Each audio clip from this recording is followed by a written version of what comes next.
How to buy Robux with the Cash App. To get started, you just want to log in and come to the Roblox homepage here, and then at the top you want to click on Robux.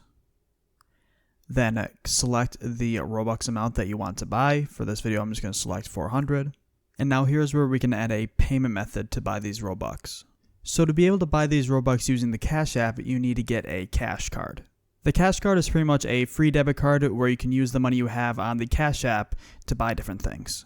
To go ahead and get a cash card, you want to open up the Cash App, and then at the bottom you want to click on the card looking icon, and then you can go through the steps of getting your own cash card. You have to be at least 13 years old to be able to get one.